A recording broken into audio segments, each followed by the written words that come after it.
So I'm so excited to be here today I hear many countries who I'm looking through the virtual lens at. I don't know which one it is. But hello to those joining us online and hello to those joining us in the room today. I'm so excited to be here today with these lovely panelists. They will give themselves a bit more of a bio and introduction. However, I just wanted to mention down there is Jaimie Boyd from Deloitte, Canada. Welcome to Jaimie. We have Senator Colin Deacon from Nova Scotia. I'm very jealous. I wish I was a Nova Scotian. And Okonny, who is from ESDC. As a ESDCer here, the best department, not to brag too much. Oh, I know. And we have Sam Andrey here today, who is from the Toronto Metropolitan University. So I will first pass it off to Emma we'll do a bit of an opening remarks and introduction. So I'll kind of go this way down the line, so we'll go Emma and we'll just pass it off as we go, and then we'll start with our first question. Go ahead, Emma. Thank you so much for the introduction, and thank you for bringing us together, Franca. You're right, we do have the best departments. There's nothing better than really serving people and really looking at how we can improve the lives of Canadians. So I love the mandate of ESDC.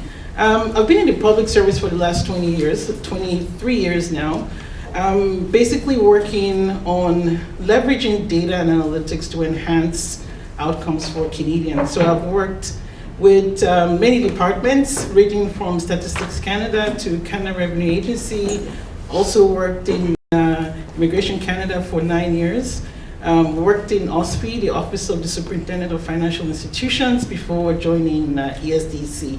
Really happy to be here, really happy to talk about data and how data is being used to really enhance lives of Canadians and how we need to look at data going forward to make sure that we're inclusive in everything we do. Thank you. Thanks so much, Emma. I hope everybody can hear me. Yes. So Jaimie Boyd, I'm a partner at Deloitte Canada. I'm our national digital government leader. I'm also a former public servant. Essentially, my team works to build wonderful services with government clients across Canada. One reason I was so excited about this panel when Franca approached us was really because of some research that we released last week on Tuesday about digital equity. It ends up that a lot of Canadians are having a really rough time when it comes to their digital lives. I think traditionally, a lot of times, and we'll get into this in the panel, we'll define digital equity around things like access. It ends up that kind of a definition is totally incomplete. It's not just about broadband and devices. It's also about the ability to participate, and it ends up that a lot of Canadians lack the skills to be able to participate fully. It's also about the ecosystem around them, whether or not they trust that their data is going to be taken care of, whether they're experiencing bias. It ends up that lots of different groups of Canadians are getting bullied, that they're having a really terrible time. And so in that kind of an environment, when you're getting bullied, when you don't have the skills, when you're getting attacked, all those sorts of things, I don't know how excited you're going to be to go and thrive in this digital world, to shop and play and learn and fall in love and do all the things that people do online these days. And so what we would advocate for is really a much more expansive definition of digital equity and really a data-driven approach to try to make that a much healthier place for more Canadians. Thanks, and thanks for having me. My name's Sam Andrey. I'm the Director of Policy and Research at the Leadership Lab at Toronto Metropolitan, formerly Ryerson University. We're a think tank that works on advancing public policy solutions, and one of our topic areas that we work on is the responsible governance of technology. We've done a lot of work in the past few years on the digital divide, in particular in the city of Toronto. We did a survey mapping the digital divide within the city to try to paint a picture of that the digital divide in Canada is not just an urban-rural problem, although it is, of course, that too, but that there are affordability challenges and access challenges within even Canada's largest city. And we've been since doing work with the city on its digital equity policies. The City of Toronto, you may have heard, is considering rolling out its own municipal broadband provider, and so we've been working with them on that. And then to some of Jaimie's points, we also do some work on online harms and misinformation and advancing public policy around regulating social media and the like, which maybe we'll get into a bit today. Pleasure to be here. Hi, My name is Colin Deacon. I'm a senator from Nova Scotia. I'm one of the independent senators. There's now 80% of us are independent in the Senate, and I guess you could call the Senate a 155-year-old think tank that's now resident in the old Ottawa train station. I really like to focus on, and the reason I applied to become a senator is I like to focus on Canada starting to catch up in digital government, starting to catch up in the ability for Canadians to access services no matter where they are. That we have policies that are not just reacting and following the rest of the world and legislation around the digital economy that's trailing the world. We've got to get out in front and create a made in Canada approach. We've got some unique assets in this country that we are not leading the way on with globally. And one of them is our diversity. And that's a strength when you consider where the world is at, that we can show that there's so much that can be done differently.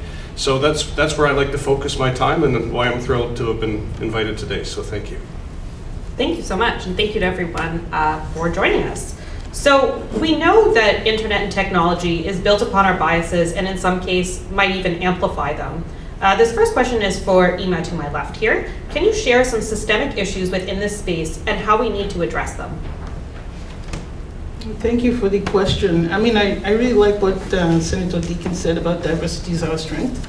So when I think about digitalization, data, and really driving services to everybody in Canada, I see Canada as really having the advantage of taking that leadership role in terms of how we look at digital, how we look at inclusiveness on the internet, and how we eliminate some of the systemic barriers in our system for the very reason of what you said, diversity. We have a very diverse population. And when I say diversity in multiple fronts. If you look at the latest census numbers and you look at the breakdown of the demographics, you will see that we have a considerable number of people that are aging in the society. We have different cohorts. When you look at the millennials and you look at the different generations, Generation X, and then if you add that on top of that, you add our immigration.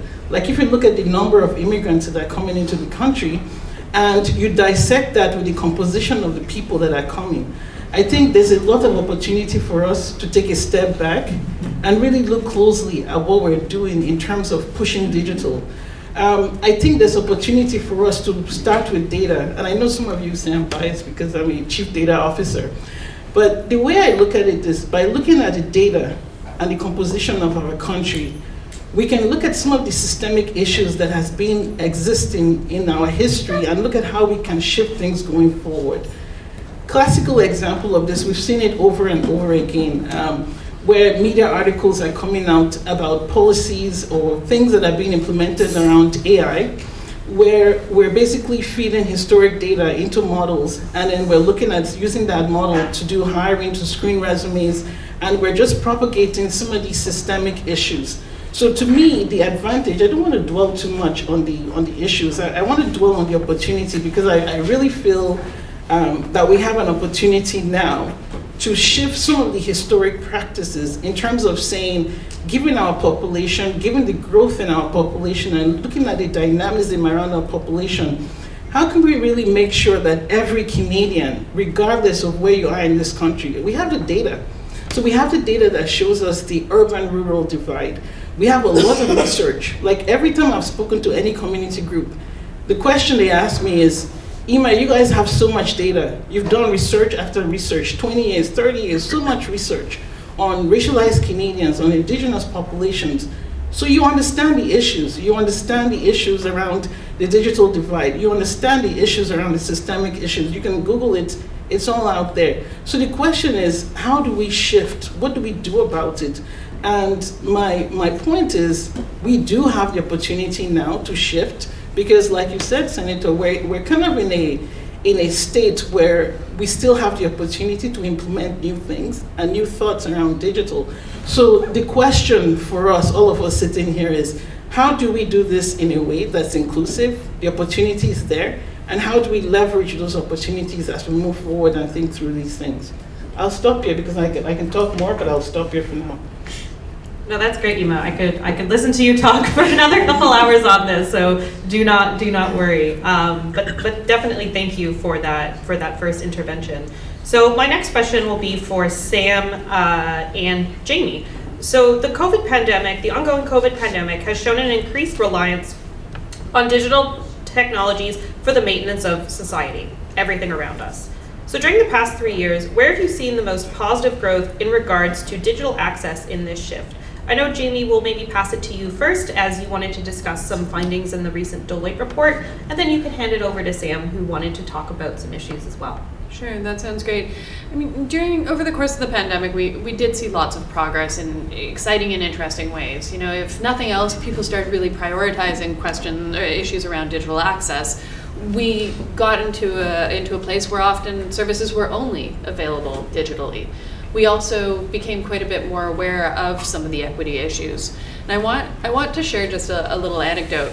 This was in one of my previous roles. I got a sort of an urgent phone call, and they said, "Jaimie, your website doesn't work." And I was like, well, okay. So like any good public servant, get out my phone, open it up, and it worked great. And so I called back and I said, "No, it's working fine. What are you worried about?" And they said, "Well, no, it's just not working." And I was just racking my mind trying to figure out why on earth it was loading perfectly on my phone, on my computer, and it wasn't working for this person it wasn't, I'm having trouble accessing some of the features. It doesn't work. So what happened is the website was working, but in an environment of low bandwidth, where they were on a very old device, it was taking something like 50 seconds to load. And we all know that Canadians in general, after about 7 seconds, we give up and go do something else. And so, true to what they were saying, for them, the website was not working. And so, for the first time, I think, we're starting to have more sophisticated conversations about what access really looks like. A few years ago, we started becoming much smarter about things like accessibility and requirements for people who have particular accessibility needs.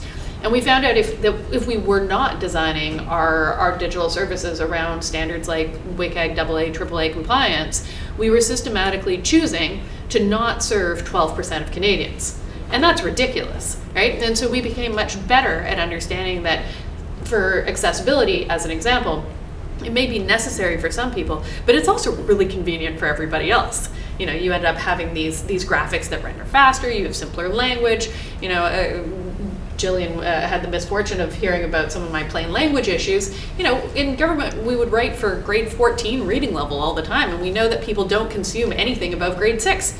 So why on earth are we not writing simple language, right? And so there were all sorts of things like that we became a little bit more aware of over the course of the pandemic.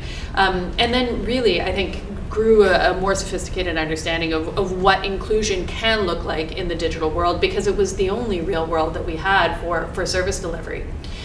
What I think we're also seeing is that although we've made good progress, although there have been good investments from the telecom, from government, from all sorts of different entities in our ecosystem, there continue to be fairly significant barriers. And so we just all need to take a moment and recognize this is a country where there is a robust digital divide. Canada is a country with a digital divide.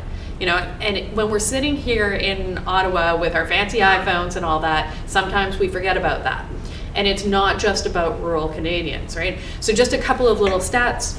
Older Canadians. Less than half of older Canadians feel that they know how to protect themselves online and can do basic digital things like creating online content, populating a Word document or a PowerPoint template, that sort of thing. Like when we talk about digital skills, we're talking about fairly basic tasks here. And only half of older Canadians know how to do those things and how to protect themselves online. Rural Canadians are having a tough time for reasons that we heard about this morning. Racialized Canadians are also having a very difficult time. Within the report that we released last week, take a look at some of the stats that you see there around the prevalence of online bullying. The prevalence for racialized communities and Indigenous Canadians is over twice what it is for Canadians of Caucasian descent, right? And so it gets really quite horrifying in there. Low-income Canadians are having a terrible time also. You talk about the number of devices across Canada. On average, we have 1 computer per Canadian. You go into low-income households in Toronto, so family income of under $50,000, it goes down to 0.7. how on earth are you going to do an online job and have online learning for your children at the same time if you don't have a device per person, right? And so all of a sudden, we're starting to get a lot more nuanced understanding into the extent to which these are really complex issues. And it isn't simply about the internet, right? 58% of Canadian families have access to high-speed internet. That's not great, but most people do have access to some kind of internet. So it's less about just the availability, and now more and more about the skills, the confidence to participate, and the trust to do so in a way that's going to be respectful and inclusive. I agree with all of that. And I like the framing of the question, what has been good about the pandemic? Because my instinct is negative all the time. And so it caused me to flip. Again, I'm not saying the pandemic was good. No, I no, just no. want some No, case I liked studies it. I liked over it the past 30 years. it made you take stock of it made you take stock of what has improved. And I think, you named a few. I think all the investment from government in closing the rural divide is working. Like the gap is closing. Low Earth orbit satellites is bringing internet to places that we were never going to get fiber to. I think that's a exciting thing. I think to the points raised, I think device accessibility, which was a fairly niche thing before the pandemic, has become really important. That school boards are taking it on and making sure that students have access to devices. I think that's really good. And then I think on affordability, I think there's a huge way to go, obviously, but I think in just half of low-income households still do not have access to internet at the target speed, 50 megabits per second, which I think we should sit with that stat, half, right, in urban areas too. And so the government expanding the Connected Families Initiative, which gives $10 or $20 a month internet to include low-income seniors, I think is a good thing. I think it needs to be for all low-income Canadians, but expansion of programming I think is a good start. And I think that our conversation, the AI Act was raised. I think we were talking. The AI Act needs lots of work, but I think at least the federal government is thinking about how to design legislation around harmful use of technology. It's a bit sporadic, it could be better, but I think the conversation is happening and Canadians are able to react to it. That was not the case 3 years ago, so I think lots of positive things to build on. Thank you. Can I just add one other small point? Oh, go ahead, feel free. I think one of the things that was good about the pandemic is it exposed a lot of our warts. And we're a very complacent people, I think, in general, and we're happy to take the services that were provided versus expect the services that could be delivered. And so I think that our Competition Act reform, I think, is part of exposing the problem that we have in telecom in this country. We've got to resolve that problem somehow, and it's not going to be by maintaining the status quo. I think there's been a number of areas where Canada has identified that we need to make changes and that our analog government is not going to be sufficient in serving our needs as we age and as our population grows and as needs become more and more diverse. So that's just one other thing I think is worthwhile. Definitely worthwhile. Thank you so much for that intervention. So I will pass this question back to you, Senator Deacon, since we haven't heard from you other than that intervention so far. So as Emma also reminded me, the future of work is here. The future of work is not the future. The future of work is here. But the future of work is also ongoing and evolving. It's exciting some people and frightening others, as we've discussed already from some results from the Deloitte report. So I'll pass this off to Senator Deacon first, followed by Emma, and then to Sam. So what do you see as the future of work when it comes to digital? And how do you see a productive conversation happening around people's legitimate fears when it comes to the future of work? One of the things we've got to do is we've just got to start moving in that direction. I mean, the old saying, perfection's the enemy of progress. And we've got to start getting better and better. It's not good or bad, just get better constantly at what we're doing. But one of the things that I think is most important for a lot of Canadians who are increasingly having to interact with automated systems through their work is making sure those systems are balanced and fair. And gig workers relying increasingly on platforms that may not be actually helping them to hit different incentive levels, but the algorithm may be working against them as they aim for a certain incentive level and payment.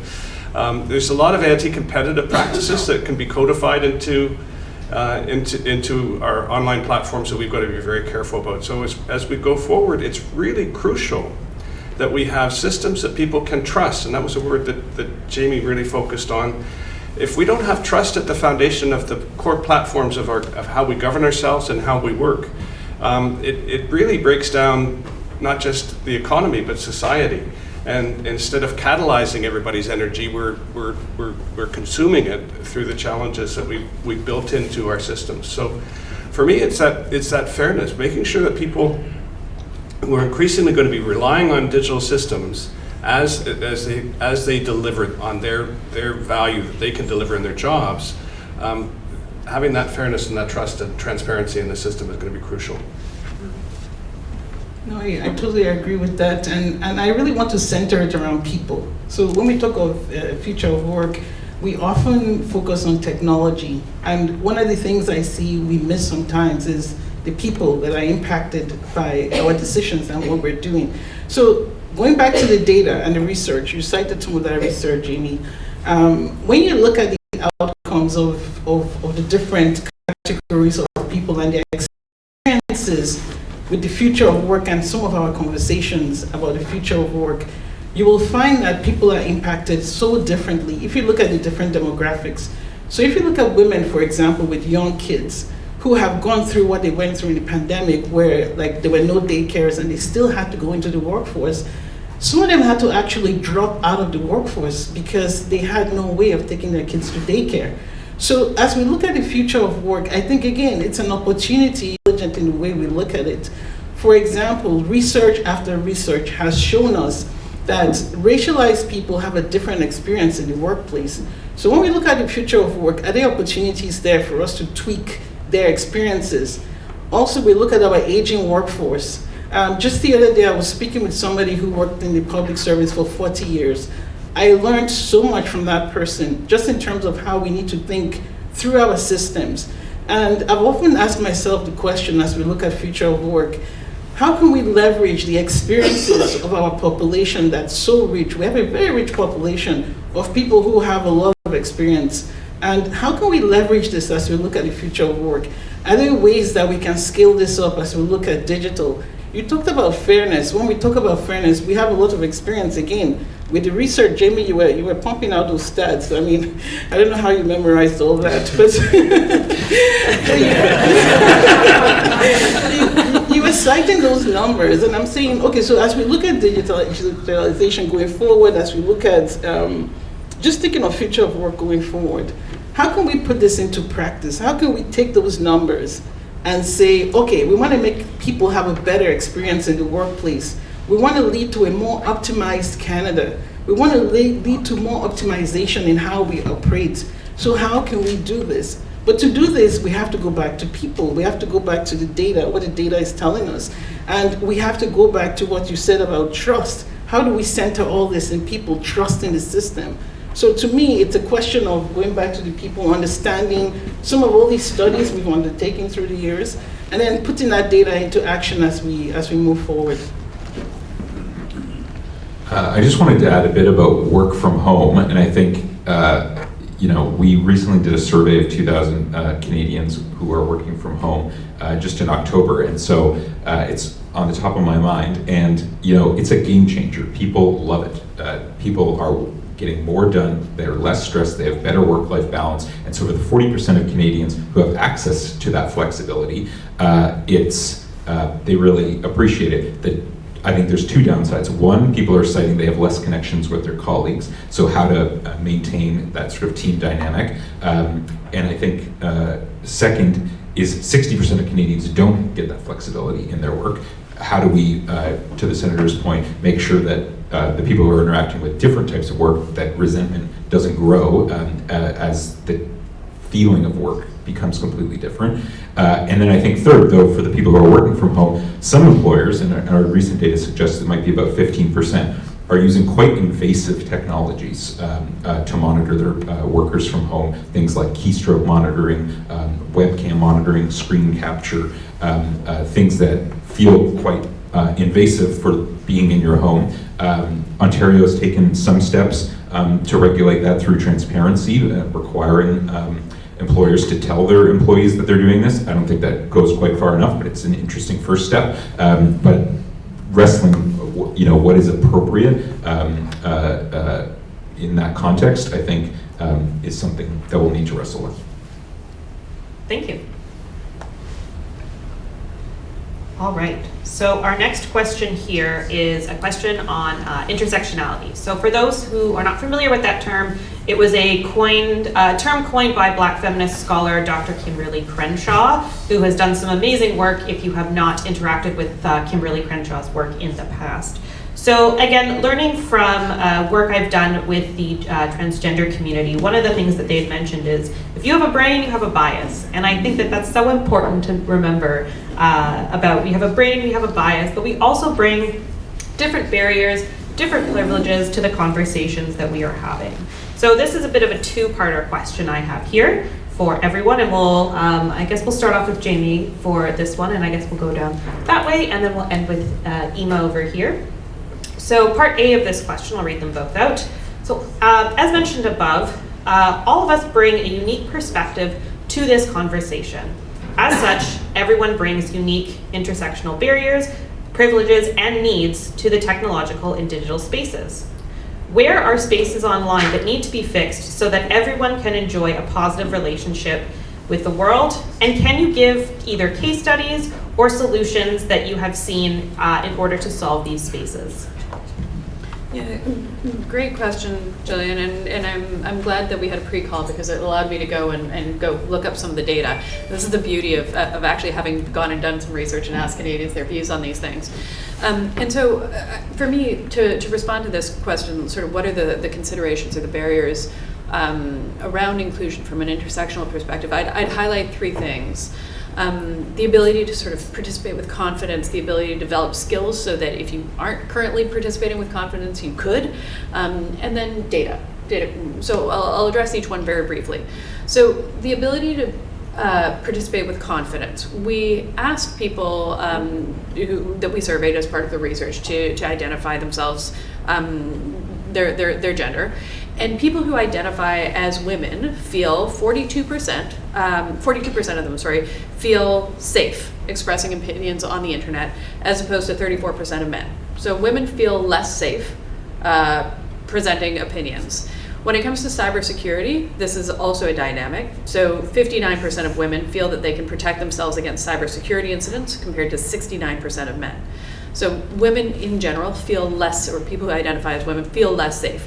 And so that suggests that there is a real need to think through, is there a group of our population that is just systematically being denied the ability or underserved when it comes to having that confidence in the digital world? And it would appear that that is indeed the case. That's bad, but perhaps even worse is that across Canada, we don't know how to go and develop those skills so that we can participate with confidence. So even amongst young people that you would expect to be sort of digital natives and whatnot, I'm sort of more accustomed to participating in the digital world. Only 44% of people under the age of 35 feel that they are prepared to thrive in the digital world and have the skills, right? And so that would suggest that there is a real opportunity for us to be more decisive in Canada around doing things like setting standards around this is what somebody needs to know how to do to participate in the digital world. Or think about a national curriculum, for example.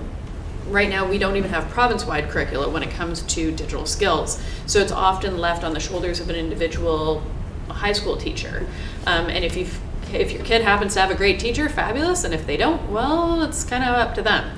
And if we truly are thinking about, as the senator rightly suggests, fulfilling our potential as a digital nation, well, perhaps we would want the people of Canada to be able to take advantage of being a digital nation. And that is not something that we are decisively or systematically investing in as a country right now. So I would suggest that spaces that need to be improved, we need to be more transparent around the data around how different gender identities are not having a great time. We need to be more decisive about skills development for all genders. And then thirdly, I think we do need to think about data management in this regard. Emma, I think, made a wonderful point. Not too long ago, we got very excited, and I think Canada was world leading in talking about algorithmic transparency and algorithmic bias. What about the data? You put biased data into a fabulously designed algorithm, you still get biased outcomes. And so I think some of the initiatives that we've been seeing, for example, in BC with the Anti-Racism Data Act, in the UK with the Centre for Data Ethics and Innovation, we're starting to see governments thinking about data ethics. I know Jillian and a few years ago we got involved in a feminist open data standard, and people kind of looked at us like we were a little bit nuts, and then thought, wow, okay, this could truly be transformative for Canada and the world. And so I think that we do need to get quite a bit more thoughtful when it comes to how we manage the data that feeds our decisions. I'll maybe raise, just because it hasn't come up yet, issues around First Nations and data sovereignty. I think the access gaps, access to infrastructure at the 50-10 speed target on First Nations reserves, only a third have access to it, compared to 99% of urban people and about half of rural Canadians. So the access gaps remain stark. A stat I sometimes like to drop because it continues to shock me is the fastest internet you can get in Nunavut is 5 megabits per second, not 50, but 5. But beyond just access, a group called First Nations Technology Council out of BC, who I think is doing a lot of great work around data sovereignty and OCAP principles, ownership, control, access, possession. First Nations people want to have control over how their data and their information is being used, and we don't really have the structures yet from a public policy perspective to make that happen. So more support for community-owned networks as we're rolling out LEO satellites, how to embed that as we're rolling out the technology, I think is a conversation that is starting, but is not yet being taken up as seriously as it needs to be. I'll try and follow with another point that equals the ones we've already heard, but for me, one of the biggest risks and concerns that I have is that there is a perception that proper and fully inclusive consultation slows everything down and takes longer. What it does, if you take that approach, is you make less mistakes up front, and it's really hard to retrofit inclusivity into a system that's already been designed to be exclusive. And so for me, that's, we've got to change our attitude. We cannot be satisfied with having manels, that are just one gender perspective, or snowstorms where you have, everybody that's just got one racial perspective. We've got to start to get really inclusive in the process of design from the earliest stages. I can't believe the number of legislative initiatives where the consultation is in Ottawa. That's where it occurred. And it's really hard to start to correct the problems that have been designed in from the outset if you haven't taken the approach that truly values the enormous opportunity that's unlocked when you do take a fully inclusive approach. Because that's the system that's going to last. That's a system that you can incrementally improve over time, but you can't fundamentally change an exclusive system, and you've got to start over again. So it's, for me, that would be the point is we've got to start prioritizing an inclusive process from the beginning of our legislative and technology development processes. If we don't, we're going to take longer in the end. So let's just do it right to begin with. So that's an excellent point. As you were speaking, my mind went to my mother because I've watched my mother use the internet. So she doesn't fit quite well with some of the stats you mentioned, Jaimie. She's the kind of person that's always using computers. She writes books, so she's very familiar with using the internet and using computers and digital. But the challenge is when she goes on some websites, she falls into that trap where, because of the way web pages is designed and some of the questions that are being asked, she would often put her information, her personal information, at risk. And because of the lens that I apply, Jaimie, to your point about data management, I apply the lens of data management and think of all the potential uses of that data. The way that data could be used to harm her based on the information she's entered into the internet. So to your point, I think it is so essential to include by default when you're designing a system. And when I say include, include from different perspectives. The policy perspective also, people who work on the data side, not just the tech side. So there's a lot of focus on, we need to build this system. So I need the most talented tech person to build this system. And we forget that because of how we've become so digital and move forward on some of these areas, risk has become so horizontal and everything seems to intersect. So the point about inclusion, from the different disciplines are so important.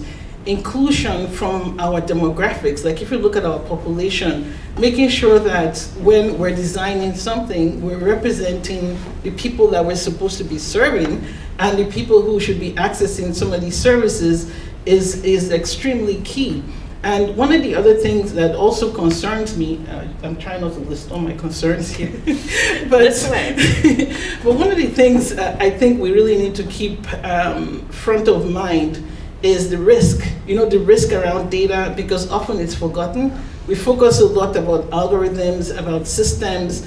We forget that today, data collected might be used for one thing, but 2 years from now, because of the growth in technology and digitization, it could be used for something else. So I think it's a careful balance of really understanding the needs of citizens, the needs of Canadians, balancing innovation, but also doing it in a way that's very, very intentional and really understanding some of the potential risks and opportunities that we face.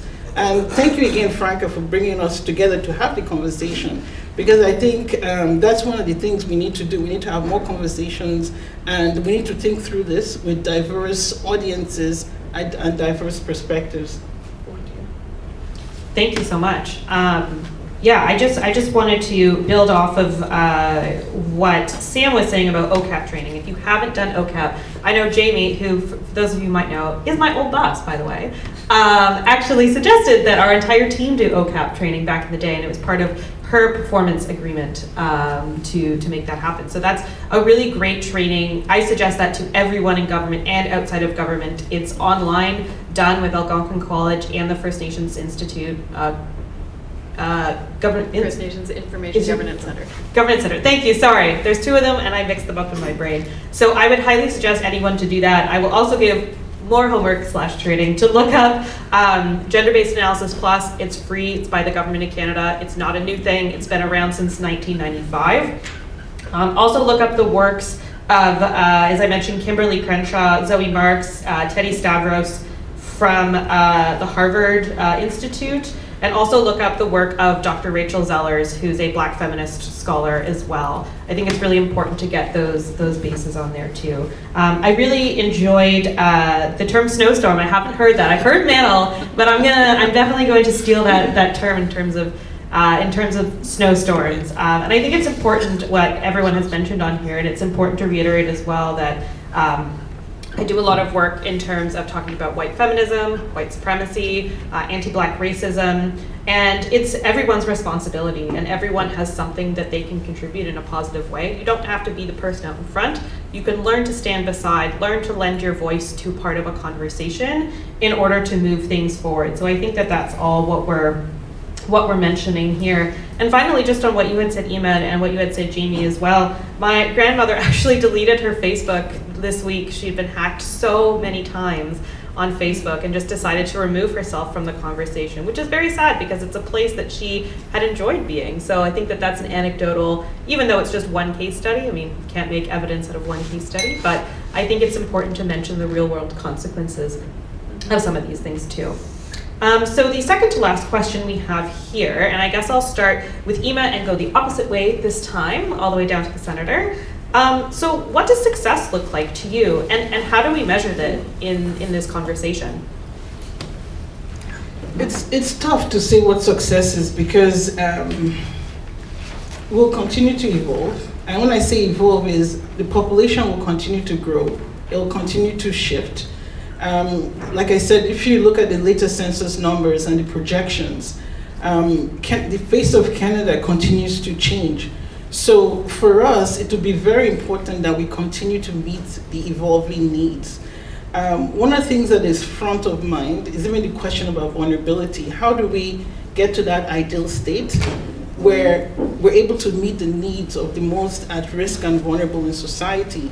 And as we know, vulnerability is dynamic. Somebody can be vulnerable tomorrow, and so it will continue to shift. So to me, ideal state will be for us to really be intentional in anything we do, in anything we design, and always keep people at the center, the interests of people and the people that we're supposed to be serving and delivering these services to. And the only way for us to do that is to almost shift the mindset from one of tech, very focused on tech, to how do we make sure that tech is aligned with the interest of Canadians. And I think that's going to be an ongoing discussion and something that we'll continue to think through and work through. I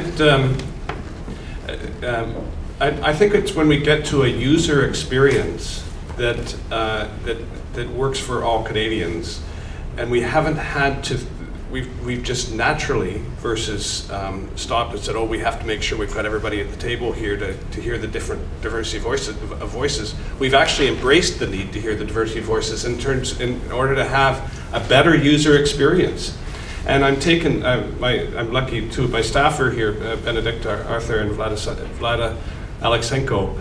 Vlada has helped us to understand the DIA app in Ukraine and written a report for us. You can find it on my website. And we had a great overview with one of the early engineers of the program. But the objective of that program was to create the most convenient government in the world by having your government services available on your phone and through your website as you saw fit.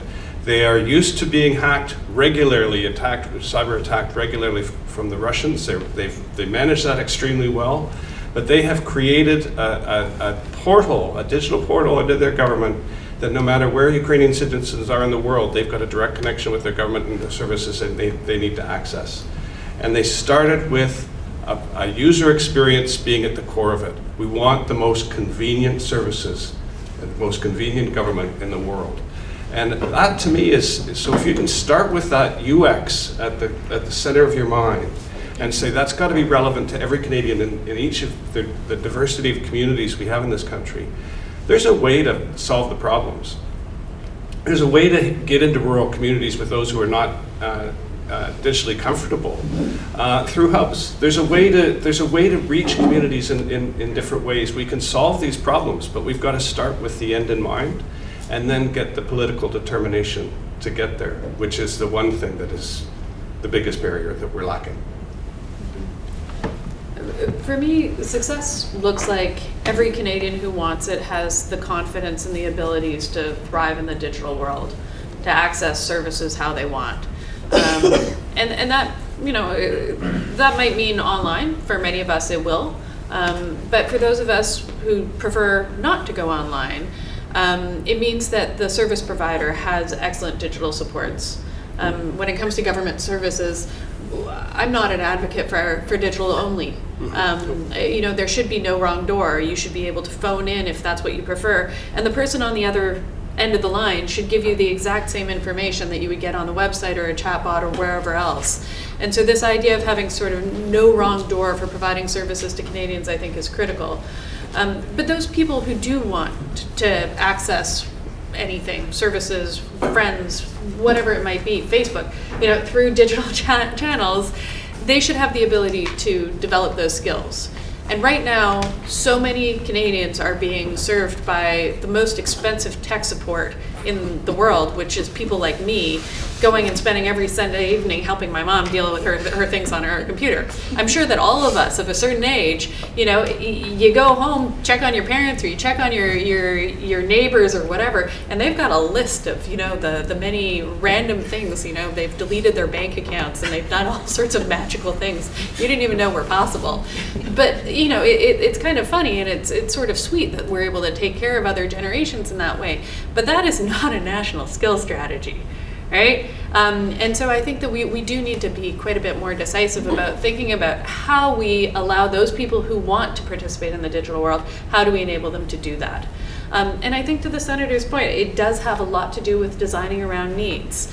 We, day in, day out, we build technology products in the part of the firm where I work, and we build services. And what we find is that it's not more expensive to start with the user. There are a lot of misconceptions. We spend a lot of time trying to understand human needs, and then we design around those needs. And it's a wonderful way of de-risking a lot of our activity. And I'd be more than happy to tell you lots more about that. That's sort of the bread and butter of a large part of our firm, really built around human-centered design. And it's about inclusion, it's about respect, but it's also about basic efficiency. And so that's the last thing that I think we really need if we want to be successful. We need to mobilize an ecosystem around wonderful services that are inclusive, that are respectful of the taxpayer, that are respectful of the diversity of our country, and it will take an ecosystem. I don't think that we're in a world where we can just say, okay, telcos, run with this, or okay, government, run with this. We need to understand the complexity of the issues that we're dealing with around digital equity, and then all come around and figure out how we can all contribute to ultimately a more thriving nation. It's funny, everyone's referencing their parents. My mom just retired and decided to join Twitter, but had avoided social media up until now. So you're telling me I have things to look forward to, which is interesting and exciting. What I was going to say is, you measure what matters, and I think in this country we have set really specific targets about the rollout of access to broadband at 50/10 speed, and I keep referencing that because I think it's an important metric. 95% and 100% by the state. Those are important, but it's a bit of telco capture, I think, which is, well, if it's available, the check box is there. It's like, if anybody can afford it, does it matter? Well, that's for somebody else to worry about. And I think we need a complementary set of measures, which is every Canadian who wants to your point, who wants to, needs to be able to access it. And then I think that would sharpen the minds of, how do we design subsidy programs or whatnot to make sure that that's true. Like, if we're going to accept that everyone has to be able to access the internet, and we're going to have a market-based system, which I think is an accepted fact here in Canada, it's going to require subsidies. Like, those two facts can't work together otherwise. And so I think a set of measures that is honest about both of that, all of that, is what I think Canada needs.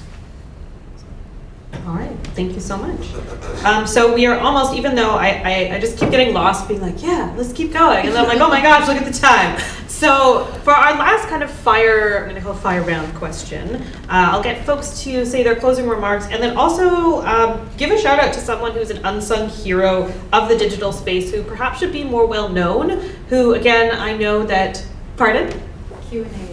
Q&A as well, yes. So give a shout out to someone who's maybe not here today or not part of this space, who more people should know about. So I'll start off with the Senator, and we'll go back this way, and then we'll have a couple minutes for Q&A. I really dream of our innovators and our regulators and policy development folks getting closer together. There's this sense in Ottawa that you've got to stay away from those with shared interests and have something completely independent. And we'll never break through the levels that we need to break through in terms of accelerating change in this country if we don't get innovators a lot closer to regulators and policy development folks. So that would be my dream, and I want to give a couple of examples of why I think that's important. And really, for me, it's open banking was what first showed me where our regulators are just not understanding, and our policymakers are not understanding the opportunity that proper use of our financial data can bring. And it's around credit scores. And credit scores, you could only improve your credit score by buying a bank-based product. You couldn't improve your credit score by paying your rent regularly every month, year in, year out. You couldn't improve your credit score by paying your telco bill year in, month out. That didn't go to your credit score. It does now. It can now. And it means that new Canadians and marginalized Canadians get a chance to start to participate in a system that has been very exclusive. And so many social benefits, for all of us in society come from when we really look at the opportunities that innovators can bring to us and have a market-based approach facilitated by government. And so for me, that's the road ahead that I really hope to see us pursue. And I'm really failing on the last point that you've asked me about as a unsung hero. There's so many, and I'm going to fail there, and I apologize. That is okay. You can either get your staff or yourself to tweet it out afterwards. There you go. Some homework for you, Senator. Sorry about that. Go ahead, Sam. Well, since you didn't give one, I'm going to give two then. So I want to echo First Nations Technology Council. If people aren't familiar with them, I think they're doing amazing work. I also think the work we've done on devices has been really illuminating. I think Computers for Success is an organization that worked with a lot of CEOs of big companies through the pandemic to take excess devices, refurbish them, and get them out to students and communities. I think they're doing amazing work. And I think too, we, in the digital kind of equity and access space, sometimes forget about the critical role that public libraries have always played in this fight. And an extremely important role in, especially for the unhoused and folks who are never going to have access to like a stable home internet connection. And I think they're doing amazing work too. That's great. Two closing comments. Please take a look at the Digital Equity Report. If you Google Digital Equity Deloitte Canada, it's the first one that'll come up. We put a lot of work into it and had a wonderful advisory council, including the First Nations Technology Council. And we have primary research coming out of Canada, as opposed to the previous data that we often had to cite that was from other countries. So please do take a look at the report, and we would love to hear your comments on it. A second closing thought is really let's think about focusing truly on the users. I think we've gotten to a point in Canada within the public service, within the technology ecosystem, where we understand the value of human-centered design, because the technology services just don't work very well otherwise. I would love to apply that same kind of lens to how we develop our policy landscape in Canada and truly design around human needs, respecting the diversity of this country, and the evidence, the data. So those would be my two remarks. Let's sort of paint on a larger canvas, if you will, when it comes to human-centered design, and then please take a look at the report.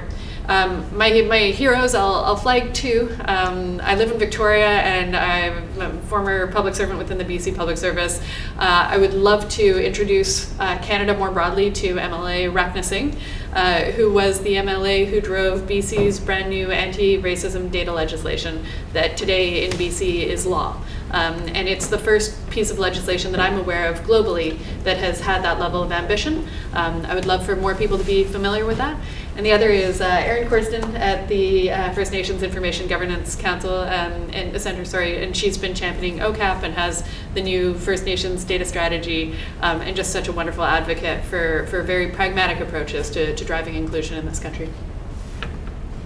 No, I'll end by saying that today is proof that we have a lot of talent and we have a lot of opportunity to really shift things in the right direction, and make sure that, to your point, to what everybody has said here, we're looking at the people, the end users, the impact, and just being more intentional in what we're doing in terms of meeting people's needs across this amazing Canada.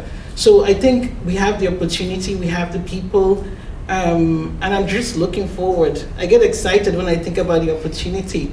So really looking forward to what happens next, and some of the more conversations and actions we can take to improve the lives of people across the country. In terms of the heroes, honestly, and the heroes, and just everybody out there, in the last 2-3 years, many people who haven't worked in the public service might not be aware, but we went through a journey, a very difficult journey of trying to really meet the needs of people under very difficult situations, that people dealing with their own personal crisis had to deliver even through that. So my thanks and my appreciation will really be to everybody who had to do that over the last few years, and it's not over yet. We're still trying to really work as hard as we can to meet all the evolving needs. So those are my heroes, like people that are really putting in the work every day. Some of them are in the digital space, some of them are not. Some of them are just speaking to Canadians on the phone across the country, but they're doing what they can, to meet people's needs across this great country. So that's who my thanks and appreciation and really acknowledgement goes to at this point. Thank you so much. Thank you. We might have time for one question. Perhaps if there's 2 burning questions, we can take them at once. Any questions? Guys don't come up either. Yes, question over here and question over there. Not a question, just a small correction. Things aren't quite as bad in Iqaluit as you make out. Starlink is now receivable in Iqaluit, so you have up to 200 megabits download. We had a gentleman in Iqaluit join a session in the metaverse recently. I was thrilled. Thanks. You covered a lot of ground in a short time, and I appreciate the discussion. One thing I wanted to flag and maybe get your reaction to, during the course of COVID, we moved the courts online. It appears they're going to stay online to some extent. By online, I mean online hearings. We know that had the effect of leaving behind people in areas where they couldn't get enough connectivity to do a Zoom hearing, and people who don't have the expensive hardware that it takes just to connect and have broadband access and submit documents electronically, all of that. So that looks like it's going to be a chronic problem, and I'm wondering the extent to which folks are thinking about it and what your thoughts are. Thank you. Nope, I think we have one more question, and then we will answer both of them at the same time. Do you want to just let me know your question? I can repeat it into here. He's coming. Oh, we have a microphone. Sorry. Did not see the floating microphone. Okay, not a problem. I have a couple of questions. First of all, so I think you said there was 51% of Canadians that have access to the digital economy. Was it 51? 58% of households have access to the minimum internet speeds established by the CRTC. So that still 50 leaves megabits. like almost 40% of the population that don't have access. They don't have access or slow internet. Okay. So then that leaves like marginalized communities such as people living in poverty, people living in homelessness, elderly people. So I was wondering, is there any accountability, that's been put in place, and I don't know who to ask that question to. Is there any accountability mechanism in place to assure ability to participate in the digital economy, right? And another question is the data that you talked about that you've been collecting. Are they aggregated? Meaning, do we qualify the different groups, specifically to target their needs? So these are my 2 questions. Panelists, feel free to take either question. In terms of accountability, no, there isn't any. And that's one of the challenges I have, is that we often deliver public programs in isolation, and we do not deliver them with an accountability metric tied to them too often. And I'm a real believer that we've got to catalyze private sector solutions in every significant issue that we're facing in our society, just about.